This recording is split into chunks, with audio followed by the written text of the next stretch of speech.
Fusion. My first introduction to fusion was probably the Melvyn documentary on Weather Report. You know, Joe Zawinul. Met Joe Zawinul when I was on tour with the Paul Bley Trio. Had a cup of coffee with him. But Weather Report, some of their kind of aesthetic appeals to me. Like the kind of whole lot of their music, not so sure, you know. I had a neighbour who had an extensive drum kit. Now, I'd been in two bands with drummers with extensive drum kits, rototoms, cymbals, an array of cymbals and all that stuff. But he had the equivalency of that, but with a gong. I'd never seen a gong. And when we used to start, we used to have, you know, these extemporizations. He'd play drums, I'd play guitar, and we just extemporize. And to commence proceedings, like a ceremony in the court of the Crimson King, we'd bang the gong. That's how we'd start, and we'd just play. We'd do kind of, kind of play on odd meter stuff.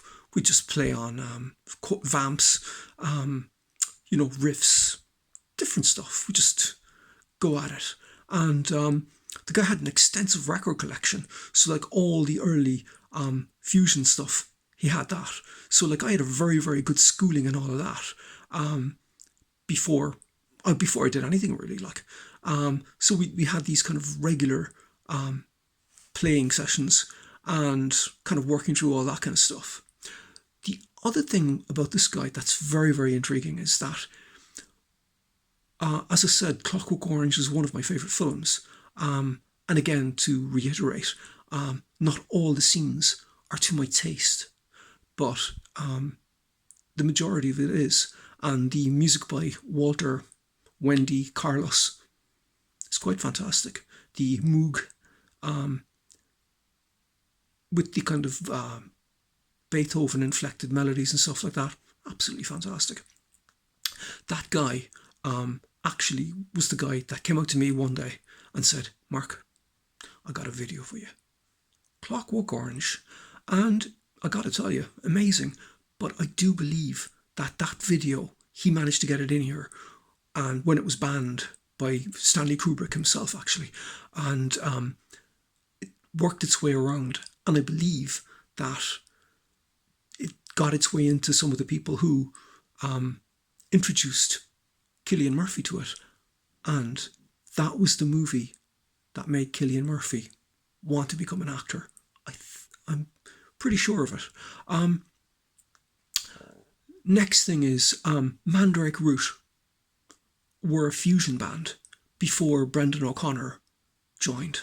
We were, fully fledged. Myself, Mark, Cillian and Rory were fusion outfit. And as I said, like when Brendan joined and when Brendan was finding his moment, we'd warm up to 5G by Bruford. And Cillian Madden was such a great drummer, such an incredible drummer.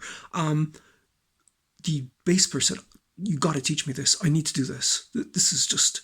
So I had to show the bass player, and we would just like work on it. I remember, something that Bill Bruford, if he's listening or if he ever listens, may find incredibly amusing.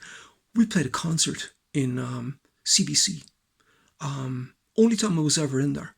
And as an outro to one of the songs, we played 5G.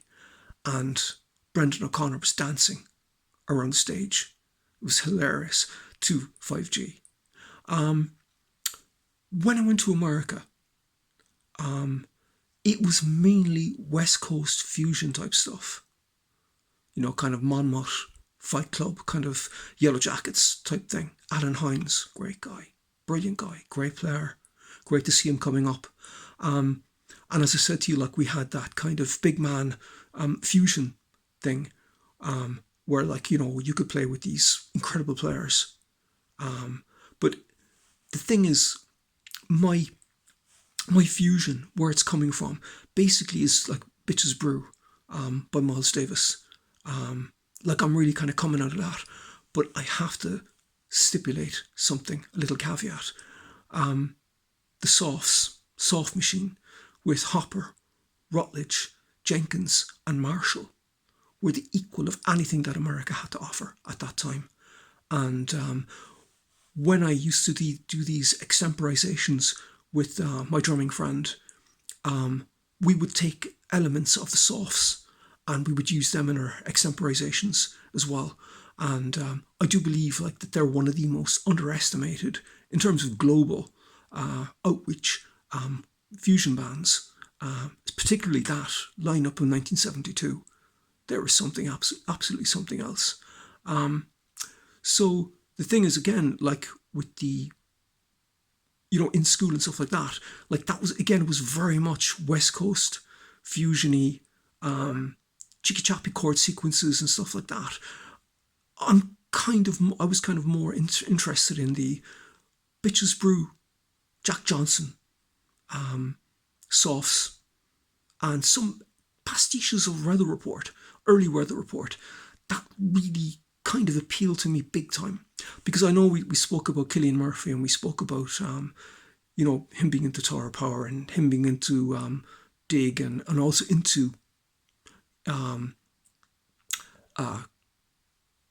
Frank Zappa, particularly Joe's Garage and Hot Rats.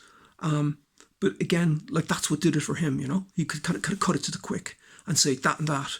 And like myself, I can cut it to the quick as well and tell you like that it was Bitches Brew, Jack Johnson, some Weather Report stuff, and Soft Machine circa 1972 with Marshall, Rutledge, Hopper, and Jenkins. Outstanding. Thank you very much for listening.